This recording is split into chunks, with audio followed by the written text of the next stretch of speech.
کی ذمہ داریوں میں کئی گنا اضافہ ہو جاتا ہے. اسے اپنی بچوں کی تربیت اہم ذمہ داری کے طور پر دی گئی ہے، باقی اسے ذمہ داریوں سے آزاد رکھا گیا.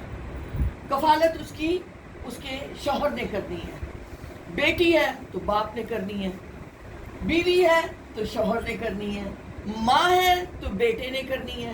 اب یہ کفالت کیا ہے؟ کما کے لاؤ، گھر سے باہر نکلو، رزق حلال کماؤ. اور کماؤ کس کے لیے؟ اس عورت کے لیے جو گھر کی چار دیواری کے اندر سکون سے بیٹھی ہوئی ہے.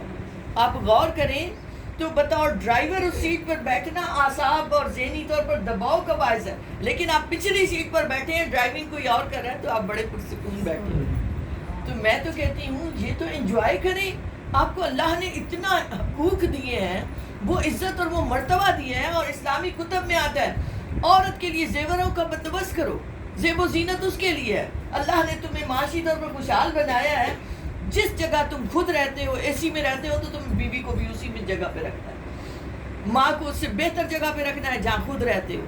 جو خود کھاتے ہو وہی بیوی کو کھلانا.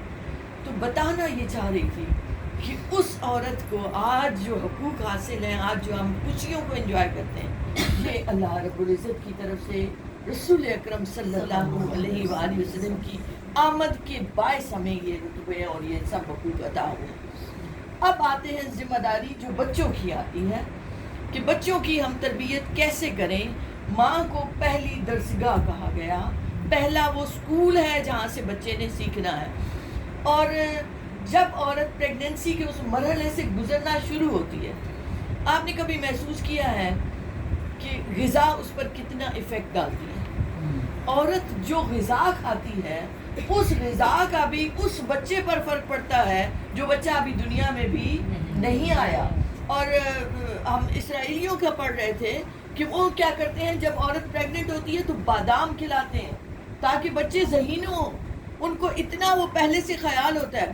پھر سائنسدان کہتے ہیں کہ اس پریگننسی کے دوران عورت کا جو موڈ رہتا ہے اس موڈ کا افیکٹ رہتا ہے اس پر. اگر عورت پریشر میں رہتی ہے، اعصابی دباؤ میں رہتی ہے، تو اس بچے پر بھی ذہنی طور پر اس کی بھی وہ کمزوریاں آ جاتی ہیں سامنے. اور اگر عورت اس کو غذا اچھی مل رہی ہے، وہ خوش رہتی ہے، اس کی ارد گرد بہت سکون ہے، تو بچہ بھی اتنا ہی مینٹلی اسٹرانگ ہوتا ہے.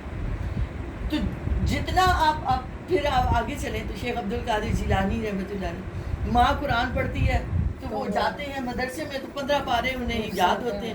بھئی کیسے یاد ہے؟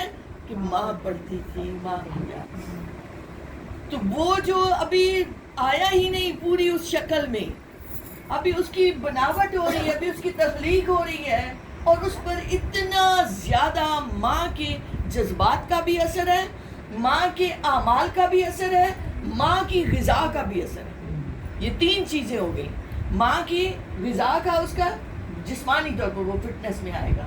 ماں کے سکون کا، ماں کی خوشی کا اس پر افیکٹ پڑے گا کہ وہ مینٹلی اسٹرانگ ہوگا.